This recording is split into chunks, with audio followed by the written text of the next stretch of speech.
Hi. I grew up in a large family.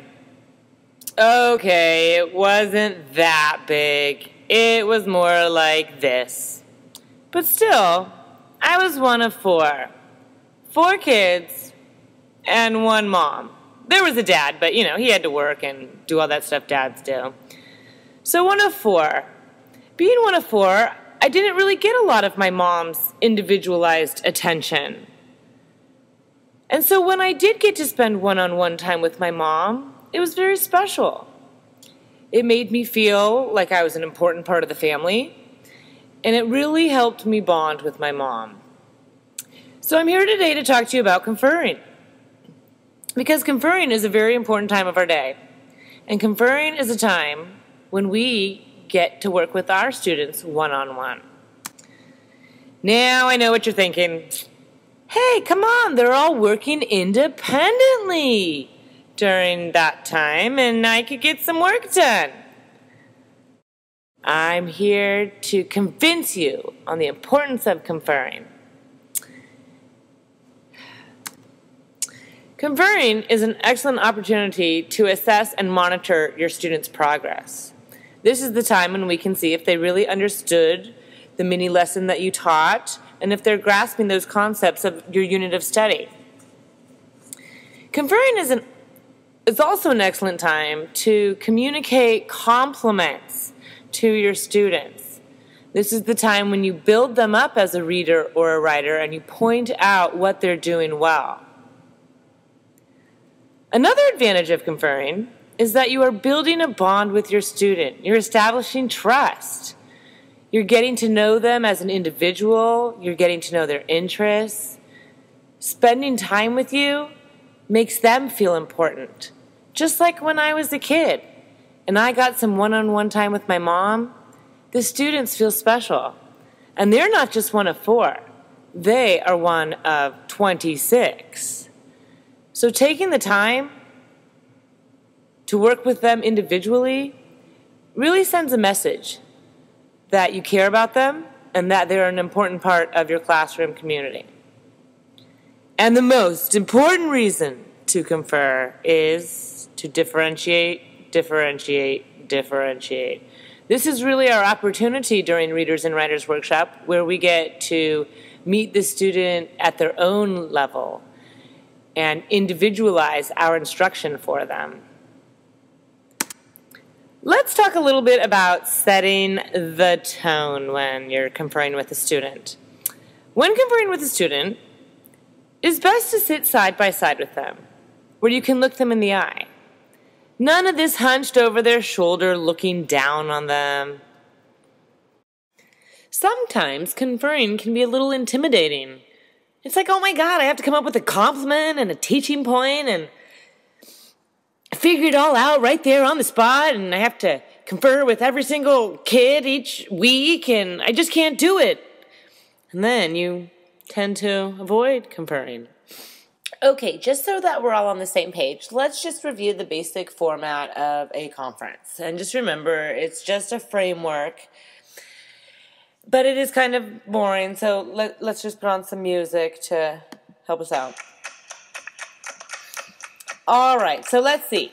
We have our research. First, we're going to research our reader or our writer. We're going to look at their writing. We're going to look at their post-its. We're going to look at their behaviors.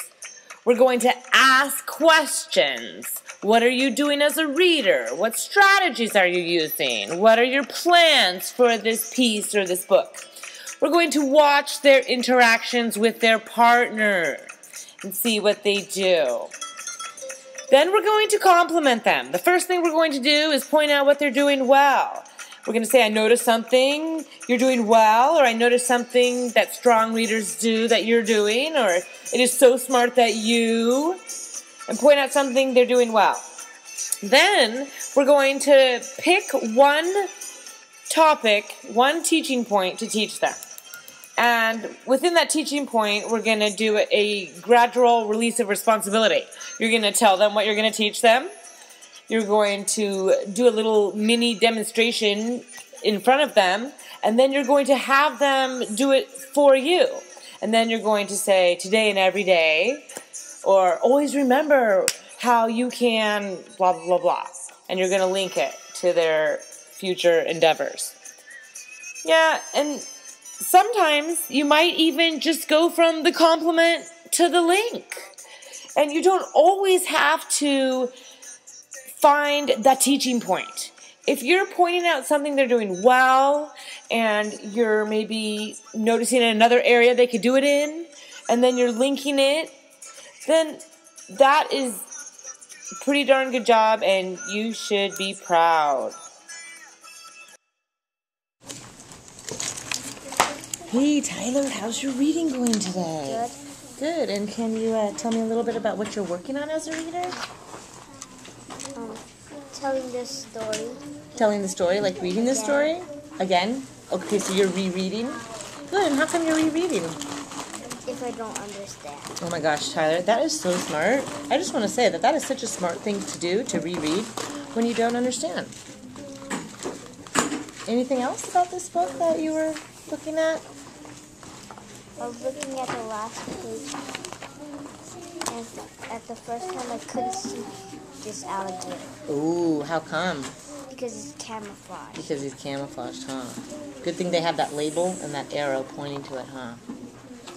Cool. Well, today I'm going to teach you that sometimes in nonfiction books, let's see, does it have no table of contents? Sometimes in nonfiction books, they have a word like this that's bolded. Kind of like when we do that on our computer and we can bold our text, right? Well, if the word is bolded, that tells us that you can find that word in the glossary. And then the glossary tells us what the word means. So that word is marsh. So what's marsh? A wetland in which plants grow. A wetland in which plants grow. Did you see how I looked up that word in the glossary to find its definition? Do you think you could try that? All right, can you look through and find another word that's bolded? See if you can find another bolded word. I don't think that one's bolded. See how it's like the same as the other ones? We want one that's thicker. There's one. What word is that? Swamp. All right, let's check it out. See if it's in the glossary.